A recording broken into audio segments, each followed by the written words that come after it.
C'est incroyable, j'ai pas lâché le morceau, on était en live, pleine coupure et les gens pouvaient pas partager le live. Donc je vous demande de vérifier si vous arrivez à partager ce live.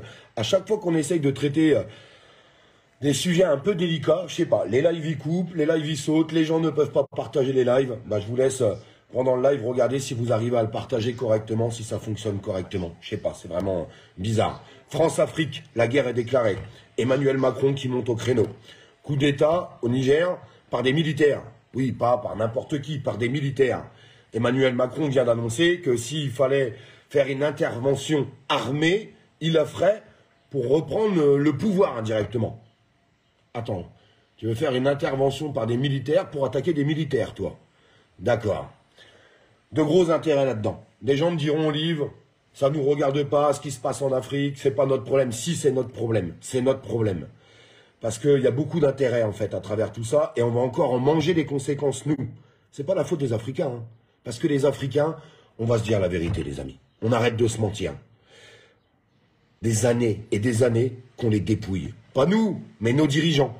Nos dirigeants dépouillent l'Afrique depuis des années et des années. Bonsoir à tous, les amis. Désolé, je vous ai pas dit bonsoir. Merci pour tous les gens qui partagent ce live, puisqu'ils essayent de bloquer les choses comme d'habitude. Il faut pas parler des sujets qui fâchent. Vous savez, c'est quand même bizarre que le pays qui a le plus de ressources naturelles soit un des pays les plus pauvres. Enfin, ça choque personne. Un des pays qui a les plus de ressources naturelles est un des pays les plus pauvres. Parce que la France, mais pas que la France, les dirigeants français et d'autres dirigeants les dépouillent. Les dépouillent. Et on n'a jamais fait ce qu'il fallait pour qu'ils puissent évoluer correctement. Quand j'entends, on peut parler aussi d'immigration. Quand j'entends dire, ah ouais, mais tous les Africains, ils arrivent chez nous. Bah, c'est un petit peu normal, en fait. C'est pas de leur faute à eux. On a repris tout ce qu'ils avaient, et en fait, on fait rien pour qu'ils puissent se développer, ces gens-là. Voilà où on en est aujourd'hui. Pourquoi Emmanuel Macron se gratte la tête? On va pas parler du gaz, on va pas parler du pétrole. Pourtant, on en prend beaucoup à l'Afrique. Mais on va parler de l'uranium. L'uranium. Aujourd'hui, à peu près entre 35 et 40% d'uranium qui fait tourner nos centrales nucléaires chez nous, bah, sont pris à l'Afrique. Sont pris en Afrique. Voilà pourquoi Macron monte au créneau. Il flippe.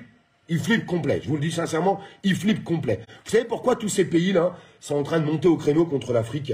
Ils ont tous très très peur. Ils ont mis les pieds dans le plat à travers une guerre. Vous allez me dire, ça n'a rien à voir. Mais si, tout ça, ça a à voir. Avec l'Ukraine et la Russie. À cause de tout ça, on a pris d'énormes sanctions. Énormes, énormes. C'est incroyable. La preuve, allez voir le prix du gasoil. D'ailleurs, le gasoil qui est en train de monter. Il est en train de repartir en flèche. À partir de demain, quand vous allez allumer la lumière chez vous, ça sera 10% plus cher. Et vous le savez, les amis. Ça, vous le savez. À cause de toutes ces sanctions. Mais on misait un petit peu sur les pays africains. Puisqu'on les dépouille.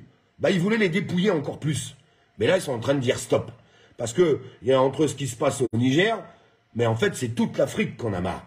Toute l'Afrique, alors, ils ont un mauvais regard sur les Français, ben oui, parce que eux, pour eux, c'est la France qui les dépouille. Mais il faut qu'ils comprennent, d'ailleurs, il faut leur adresser ce message aux Africains, nous, on n'y est pour rien. On n'y est pour rien. La preuve, on dénonce les choses. Merci pour tous vos partages, parce que ça a du mal à partager ce soir, et puis le live était beaucoup bloqué. Nous, on n'y est absolument pour rien, c'est nos dirigeants. C'est pour ça qu'il faut le crier haut et fort. C'est pour ça qu'il faut partager un petit peu les choses, pour dire qu'on n'est pas d'accord avec tout ce qui se passe aussi là-bas. Et puis là, coup de tonnerre. Coup de tonnerre. Alors qu'on a expliqué à tout le monde, mes amis, que Poutine était détesté de tout le monde. De tout le monde. Il y a eu ce sommet en Afrique, avec 49 dirigeants africains sur 55 qui étaient présents, et puis des accords sont en train d'être passés. On va regarder un petit peu tout ça ensemble. Je voudrais déjà vous faire voir une vidéo que je trouve très représentative par rapport à ce qu'on est en train de dire, qu'ils sont complètement dépouillés.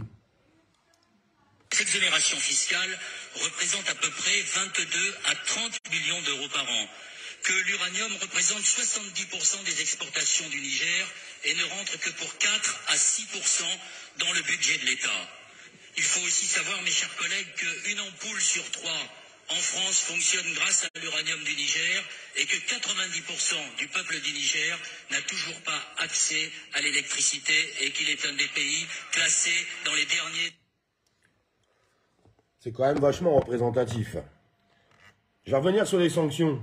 À travers tout ce qui s'est passé, à force de taper sur la gueule de Poutine, qu'on le veuille ou non. Je dis pas que c'est un homme exemplaire, Poutine, c'est pas ce que je suis en train de dire. Mais on avait Bruno Le Maire qui nous expliquait, nous allons assécher économiquement la Russie. La Russie est en train d'assécher économiquement l'Europe. Voilà ce qui est en train de se passer. Et qui en paye les conséquences? C'est encore nous. Ils viennent de couper le contrat de céréales, exportation de céréales avec l'Europe. Du coup, Poutine, il a trop de céréales. Vous savez ce qu'il a décidé? D'offrir des milliards de tonnes à l'Afrique. Des milliards de tonnes de céréales à l'Afrique. Voilà en fait les sanctions à quoi ils servent. Poutine en a strictement rien à foutre des sanctions qui sont données. Poutine, l'économie de la Russie ne s'est jamais aussi bien portée pendant que nous, on est en train de s'écrouler à cause de nos dirigeants. C'est pour ça que je répète haut et